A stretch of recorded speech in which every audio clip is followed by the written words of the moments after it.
नमस्कार दोस्तों, ये तहसील फतेहपुर जनपद बाराबंकी का सामुदायिक स्वास्थ्य केंद्र है। आज यहाँ पर पहुँचे हैं। जन औषधि केंद्र का बनाया गया है यहाँ केंद्र। आज उसका निरीक्षण करके देखेंगे कि कहाँ पर कैसे क्या सुविधाएं और व्यवस्थाएं दी जा रही हैं।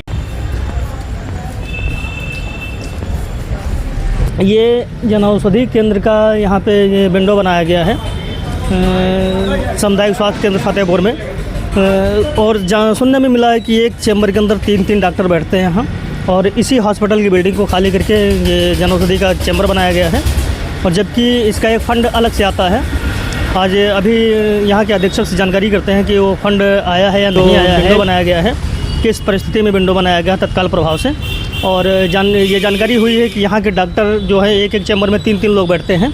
देखते हैं हॉस्पिटल में कुछ व्यवस्थाएं हैं या नहीं हैं, अंदर चल के देखते हैं, डॉक्टर से बात करते हैं। ये एक चैम्बर आपको दिख रहा है, यहाँ पे डॉक्टर बैठते हैं। डॉक्टर देसराज MBBS डॉक्टर हैं, और ये डॉक्टर साहब का चैम्बर है। जो हॉस्पिटल के अंदर व्यवस्थाएं कम होने के नाते उन्होंने अपना एक चैम्बर बाहर बना रखा है। बाहर चैम्बर बना के बेचारे बैठते हैं। और इन चैम्बरों में जो डॉक्टर हैं रूम डॉक्टर कक्ष बने हुए हैं। ये OPD कक्ष है, और एक चैम्बर में 2-2, 3-3 डॉक्टर बैठते हैं।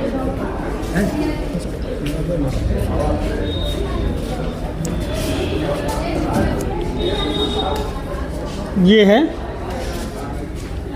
डॉक्टर साहब का चैम्बर है, बढ़िया। इस चैम्बर में 2 लोग बैठते हैं आप? अच्छा, और ये डेस्क खाली रहती है?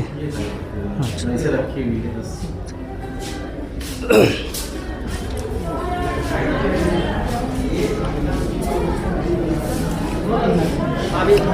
ये यहाँ की OPD है।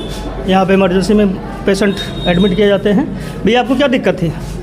उलझन हो रही थी जी, उलझन हो रही थी बाराबंकी से। सुविधा मिल गई? हाँ, मिल गई तुरंत।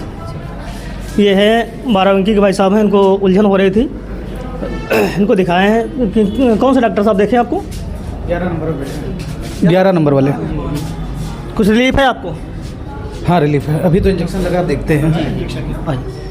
डॉक्टर अधीक्षक साहब से मिलते हैं और जानकारी करते हैं कि जन औषधि का जो विंडो बनाया गया है किन परिस्थितियों में बनाया गया है, और इसका फंड आया है नहीं आया है। ये सामुदायिक स्वास्थ्य केंद्र तहसील फतेहपुर, अधीक्षक महोदय हैं डॉक्टर अवनीश चौधरी जी।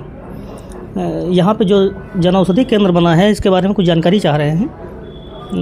डॉक्टर साहब ये बताएं कि ये जो जन औषधि केंद्र यहाँ बनाया गया है, तो ये यहाँ पे चैम्बर खाली करके बनाया गया है हॉस्पिटल के, और इसका कोई फंड वगैरह अलग से नहीं आया कि कहीं बाहर चैम्बर्स खाली बनाए, और डॉक्टरों के बैठने की जगह नहीं है। एक चैम्बर में 2-2, 3-3 डॉक्टर बैठते हैं। और कमरा दिया गया है, इस पर कोई डॉक्टर नहीं बैठते थे जी। डॉक्टर जो है OPD में बैठते थे, वहाँ भी बैठ रहे हैं। दूसरी बात है कि ये जो है शासन स्तर से जो है सभी जगह पे खुलवाना था, इस संदर्भ इस वजह से यहाँ खुलवाया गया। नहीं, शासन स्तर से खुलवाया गया, लेकिन उसका सिस्टम ये है कि अभी एक डॉक्टर देसराज जी जो हैं, इनका चैम्बर वो बाहर बना के अपना बैठते हैं, तो उनके लिए कोई चैम्बर उपलब्ध नहीं था क्या?